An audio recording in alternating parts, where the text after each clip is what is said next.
በዚህ ዘመን የተበላሸ ነገር የለም።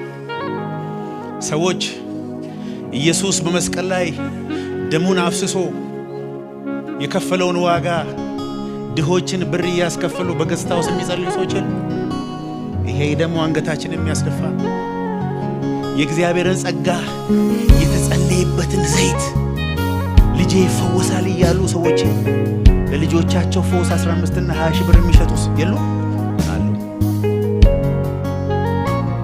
ብዙ የሚያሳፍሩ ብዙ የሚያሸማቅቁ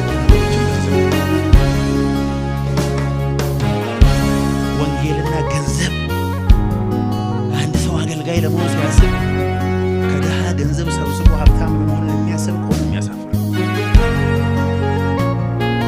ያ ማለት የሆኑ 5 እና 10 ሰዎች ገዝታ ውስጥ ከፍቶ ቤት ሸጦ ቤት ነዱ ማለት እዚህ ዘመን ሪቫይቫል የለም ማለት ነው።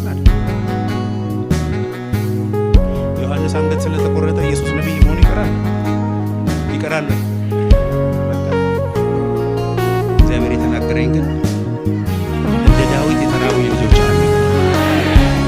የዚህችን ምድር ታሪክና የዓለምን ታሪክ የሚቀይርበት ምድርን በእግዚአብሔር ክብር የምሞላባቸው ወንዶችና ሴቶች ልጆች አሉኝ ብሏል። እኔ ነኝ ያለ ብቻ እጁን አንስቶ ጮክ ብሎ አሜን ብሎ ይስራ። እግዚአብሔር ለረሃብህ ሁሉ ጊዜ መልሳል። ድገሙና ብሎ ግድ የለም። እንዳቺ ሴት ወደ ከተማ ሄዳ ምን የምታደርግ ይታላችሁ? ሙሉ ከተማ እየነዳች ለማለት ነው ኢየሱስ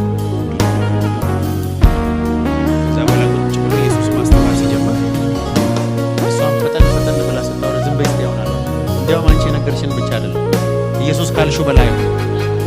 አንቺ ያልሹ ብቻ አይደለም ኢየሱስ። ከዛ በኋላ ኢየሱስን ለመኑት፣ ከነሱ ጋር እንዲኖር ለመኑት። ኢየሱስም ከነሱ ጋር ኖረ። እንደ ሳምራዊቷ ሴት የተበላሸ ታሪክ ያላችሁ፣ በሰው የተጠላችሁ፣ የትም አትደርሱም የተባላችሁ ዛሬ ስለ እናንተ እናገራለሁ። ታሪክ የምትሰሩት እናንተ ናችሁ።